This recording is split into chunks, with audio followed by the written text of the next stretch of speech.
Shalom, dimanapun Anda berada pada hari ini kita berjumpa lagi di dalam Renungan Tengah Minggu atau Hari Kamis yang saya beri judul Menjadi Kuat. Firman Tuhan di dalam Yosua pasalnya yang pertama ayatnya yang ke-9 mengatakan demikian. Bukankah telah kuperintahkan kepadamu, kuatkan dan teguhkanlah hatimu. Janganlah kecut dan tawar hati, sebab Tuhan Allahmu menyertai engkau kemana saja engkau pergi. Dalam ayat-ayat bacaan ini, kita temukan berulang kali Tuhan Yesus berfirman kepada Yosua, kuatkan dan teguhkanlah hatimu, agar perjalananmu kubuat berhasil dan beruntung. Pertanyaan bagi kita, mengapa kita perlu kuat? Ada beberapa alasan hal yang luar biasa yang menjadi pelajaran bagi kita hari ini tentang mengapa kita perlu menjadi kuat. Yaitu yang pertama, kita perlu kuat agar dapat meraih janji-janji Tuhan. Yosua pasal yang pertama ayatnya yang ke-6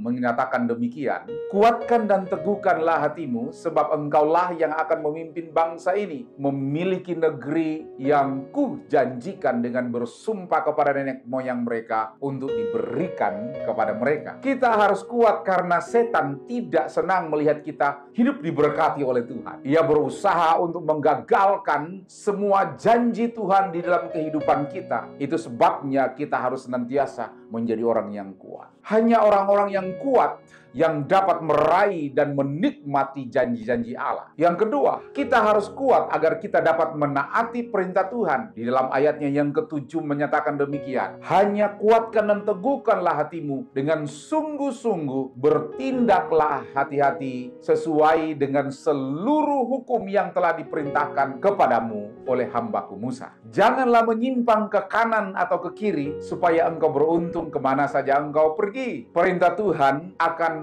menjadi mudah kalau kita tetap kuat di dalam Tuhan. Tetapi kalau kita lemah, maka kita akan menjadi tidak berdaya dalam menghadapi perkara kedagingan dan sulit untuk menaati perintah Tuhan. Yang ketiga, kita harus kuat agar kita mampu menang dalam menghadapi tantangan hidup ini. Bukankah itu ditulis dalam ayat yang ke-9 mengatakan, bukankah telah kuperintahkan kepadamu, kuatkan dan teguhkanlah hatimu, janganlah kecut dan tawar hati, sebab Tuhan Allahmu menyertai engkau kemanapun engkau pergi. Tantangan adalah bagian dari kehidupan dan Tuhan punya rencana di balik dari semuanya itu. Persoalan bukanlah bagaimana kita hidup tanpa masalah, tetapi bagaimana kita kuat di tengah masalah. Sehingga kita dapat melihat kemuliaan Tuhan dinyatakan. Orang yang tidak kuat menghadapi tantangan akan mudah menjadi marah, terpisah dari kasih Kristus, bahkan cenderung menjadi skeptis. Yang keempat, kita harus kuat agar kita menjadi orang yang tenang